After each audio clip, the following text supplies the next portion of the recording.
L'après-midi se passa tranquillement. Les deux femmes continuèrent à parler et virent qu'elles s'entendaient plutôt bien. Elles décidèrent de passer outre le vouvoiement.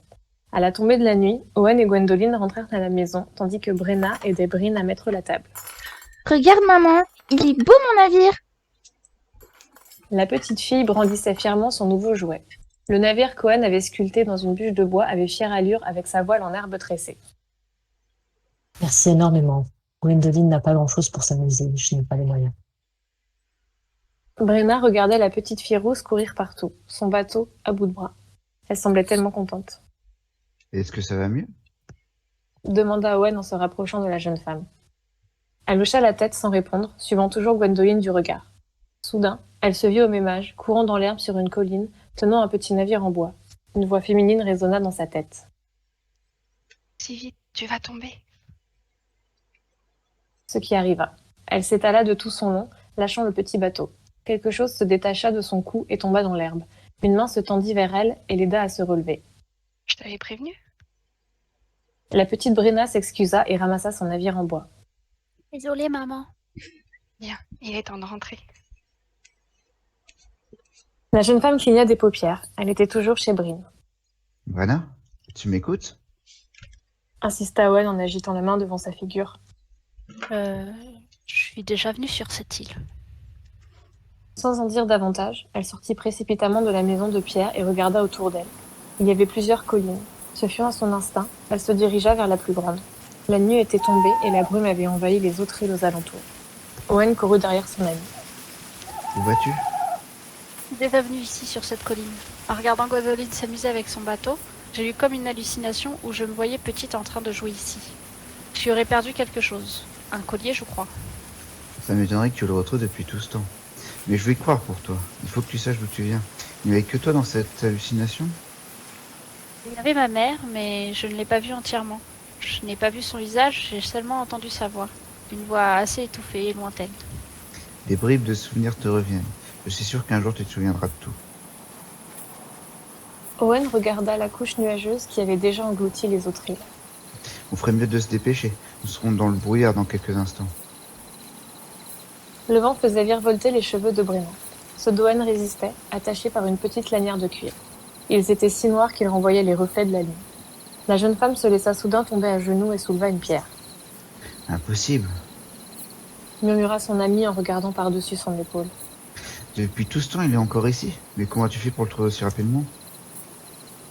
Brenna haussa les épaules, ne sachant pas elle-même pourquoi elle était directement venue vers cette pierre. Elle prit le collier dans sa main et l'observa. Il s'agissait d'un cristal mauve, identique au mauve de ses cheveux, tenu par une fine cordelette.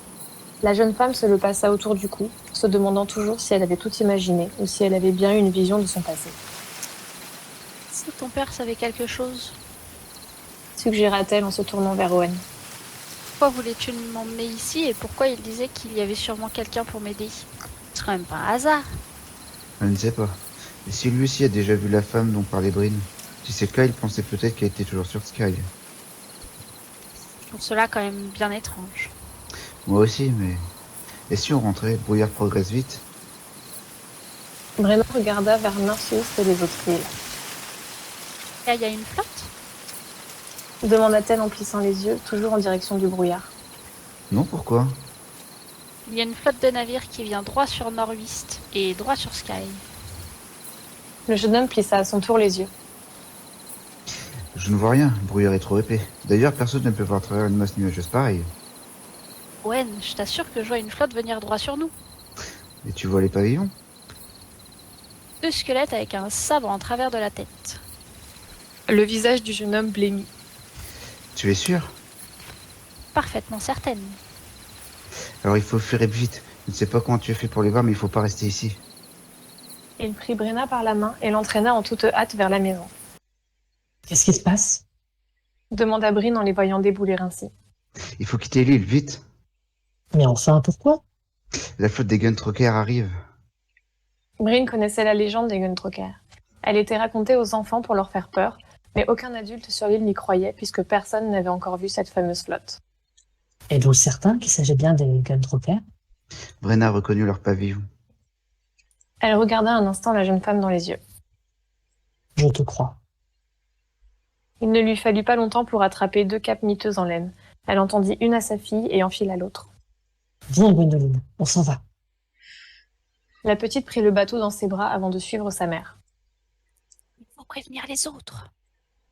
murmura Brenna. Allons sonner la cloche, elle est au port. Et après, Demanda Owen. où est-ce qu'on va? On se réfugie dans les hauteurs.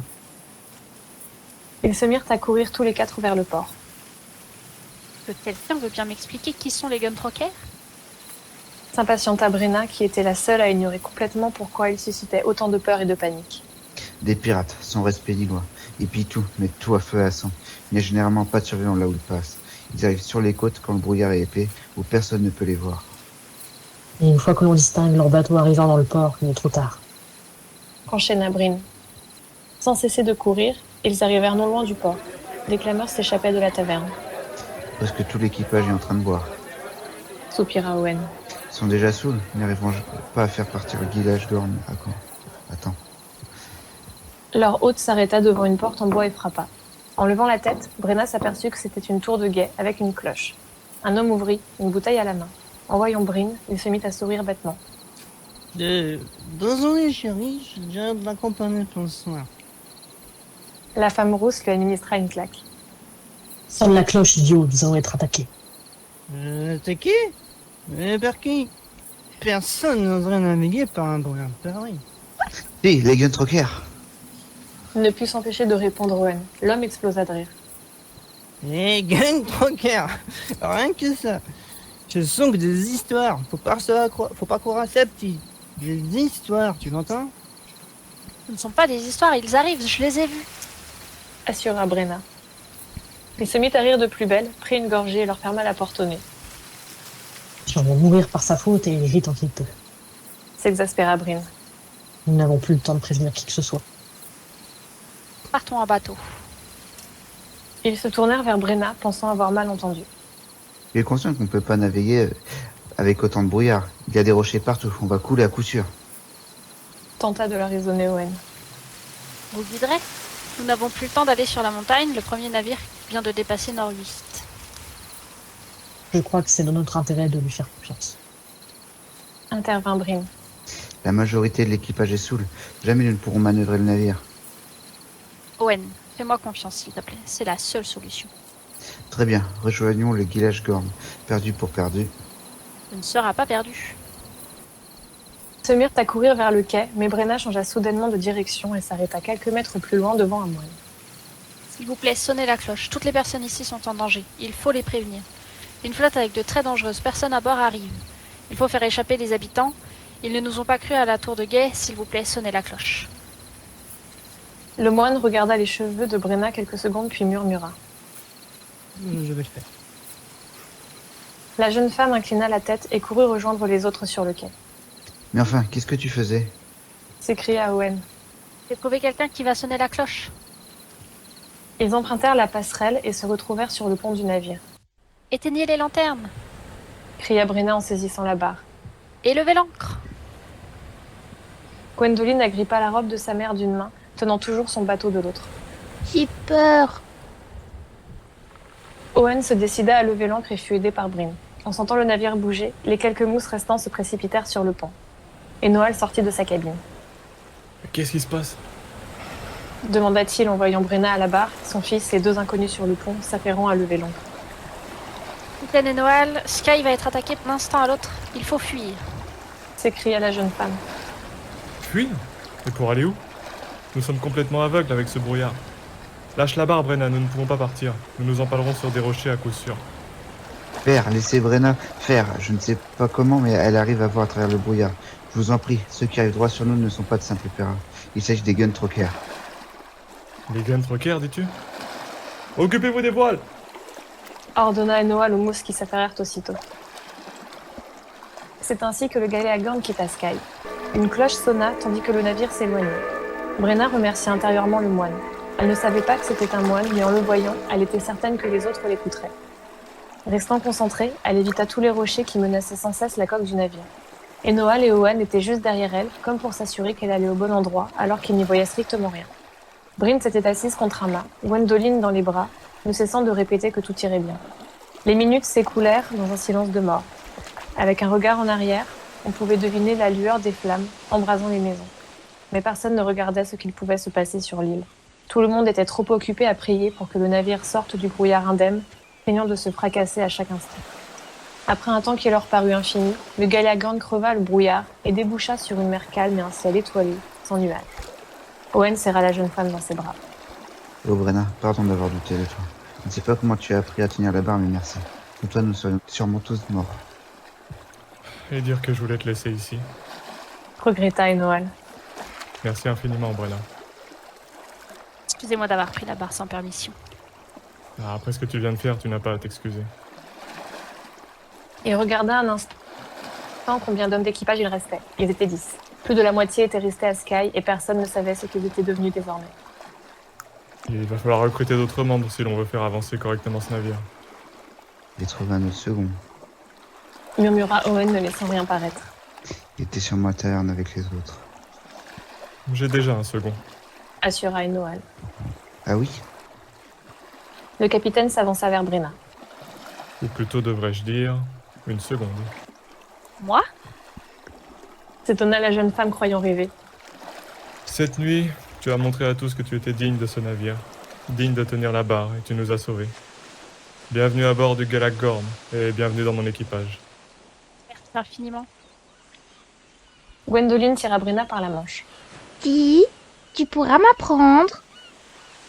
Il va falloir que tu grandisses encore un peu, mais oui, je t'apprendrai. Père! Intervint Owen. Voici Bryn et sa fille Gwendoline. Ils nous avaient accueillis dans leur petite maison. Comment ça, nous? D'ailleurs, où étais-tu passé? Tu n'étais plus à bord quand nous avons accosté. Je suis tombé à l'eau juste avant. Tombé à l'eau? Vraiment? Owen ne voulait pas me laisser seule sur Skye, il est venu me rejoindre, ne lui en veuillez pas. Commença Brenna. À ce propos, tu devrais reprendre ceci. Le capitaine tendit un morceau de papier plié en deux à la jeune femme. Ma lettre? Je dois bien avouer qu'elle m'a bouleversé. Je n'avais pas conscience de la difficulté que ça a été pour toi d'être dans un milieu masculin qui te paraissait si hostile. Ça n'a plus d'importance. Je crois que nous devrions parler tous les deux. Ajouta-t-il à l'intention de son fils qui soupira. Mais avant, voyons comment nous allons nous organiser pour les prochains jours. J'ai besoin de tous les mousses présents sur le pont et pour les voiles, mais il me faut quelqu'un en vigie. Il se tourna vers Bryn. Avez-vous le vertige? Elle secoua la tête. Vous sentez-vous capable d'occuper ce poste? Oui. Dans ce cas, bienvenue à bord. J'espère que tout se passera bien pour vous. Et moi? Demanda Gwendoline. Il restera avec Brenna quand je serai en haut, Répondit sa mère. si ça ne la dérange pas. La jeune femme assura qu'il n'y avait pas de problème. Ils ne vont pas dormir dans les cales avec les mousses. Réfléchit Owen. Bien sûr que non. Répliqua aussitôt Enoal. Il faut qu'elle soit en cabine. Je leur laisse celle que j'occupais. Proposa Brenna. Et où comptes-tu dormir? Tu peux partager la mienne. Suggéra Owen. Avec Brenna? Hors de question. Refusa son père. Je n'avais aucune arrière-pensée, je vous assure. Je voulais juste rendre service. Dans ce cas, j'irai dormir en bas. Elle aura ma cabine. Non, je ne veux pas que tu te sentes obligé de quitter ta cabine. Je dormirai dans la mienne, par terre, sur des couvertures. Bryn et Gwendoline auront le lit. Puis étant bien avancé, le trio féminin partit dans la cabine de Brenna. La jeune femme prit une couverture et la déposa sur le plancher. Je ne veux pas que tu aies l'impression que nous te chassions de ton nid. Ne t'inquiète pas, Bryn, c'est moi qui ai proposé. Peu m'importe d'être ici ou sur le lit. La femme rousse fit une mine peu convaincue et détacha ses cheveux avant de s'occuper de ceux de sa fille. Owen et toi parliez de mes glaces cet après-midi. Je ne m'attendais pas à ça. Je suis bien sûr qu'il s'agit d'un navire pirate. Brenna lâcha un soupir amusé. Oui, vous êtes bien chez les pirates désormais. Cependant, les membres de l'équipage qui paraissaient le plus pirates sont restés à Skye. Plus les jours passent et plus j'en viens à douter. J'ai l'impression qu'Enoal n'aime pas la piraterie. Moi, c'est qui appelle capitaine d'un navire pirate dans ce cas. Et si ce n'était qu'un prétexte pour explorer les océans? Être pirate n'est pas anodin. Je sais, mais pour moi, il a plus l'âme d'un explorateur que d'un pirate. Peu importe ce qu'il est. Je suis content de faire partie de son équipage, mais si ça me paraîtrait prématuré. La situation l'y oblige. Je suis certaine que tu serais très bien en vigie, mais... Tu vois un capitaine pirate confier ce poste à une inconnue et une femme? Et Noël n'est pas comme les autres. Il est sage. Sage dans quel sens? Instruit et réfléchi. C'est ce que j'ai pensé voir dès les premiers instants à bord. Il a laissé la barre, son navire et nos vies entre tes mains sans vraiment se poser de questions.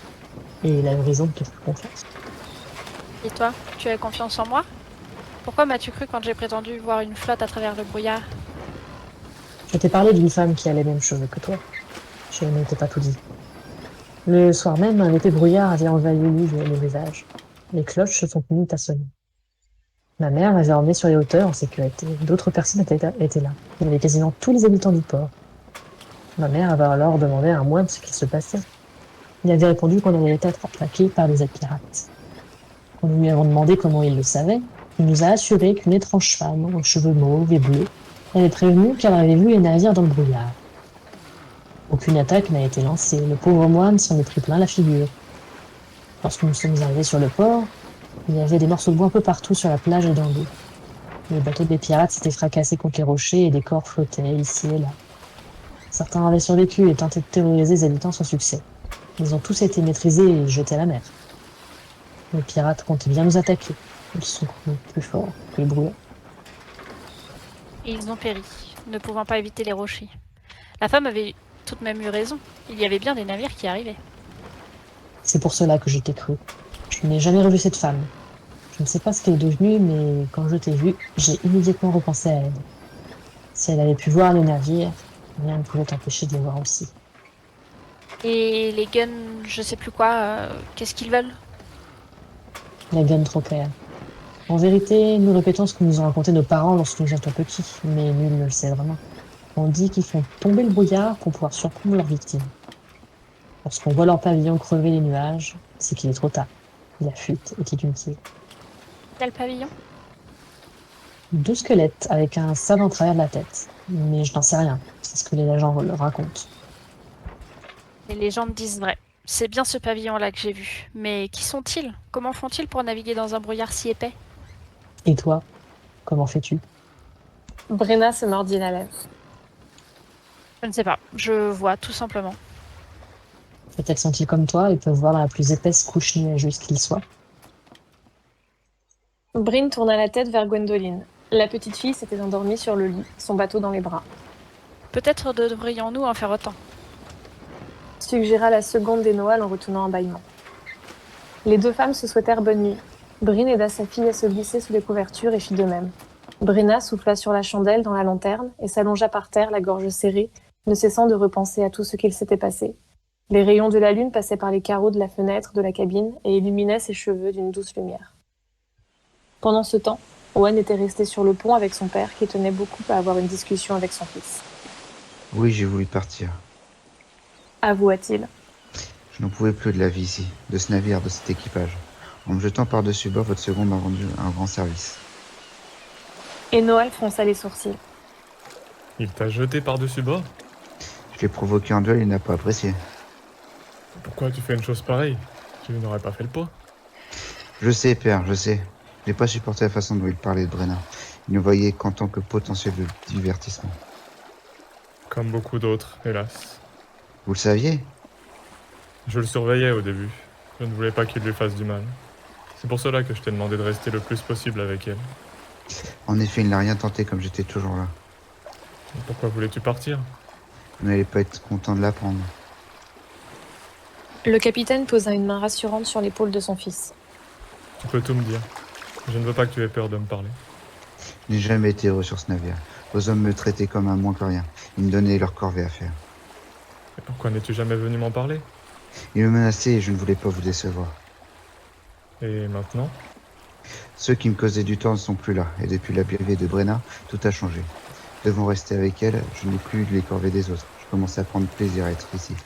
Mais je savais que le calvaire recommencerait dès que nous serions repartis de Sky. Sur le moment, quand je suis passé par-dessus bord, j'étais tellement paniqué que j'en étais paralysé. C'est Brenna qui m'a remonté à la surface et qui m'a tiré sur la plage.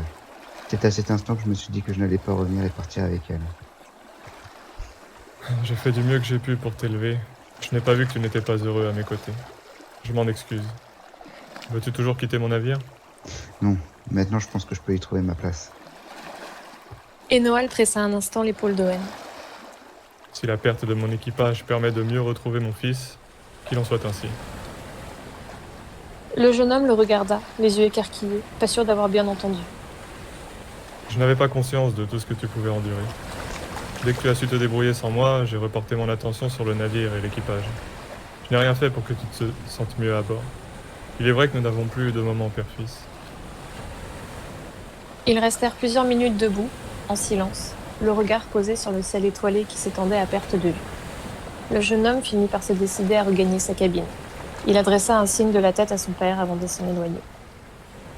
Jamais je n'ai cessé d'être fier de toi, mon fils. Owen s'arrêta, Merci, père. puis il descendit l'escalier.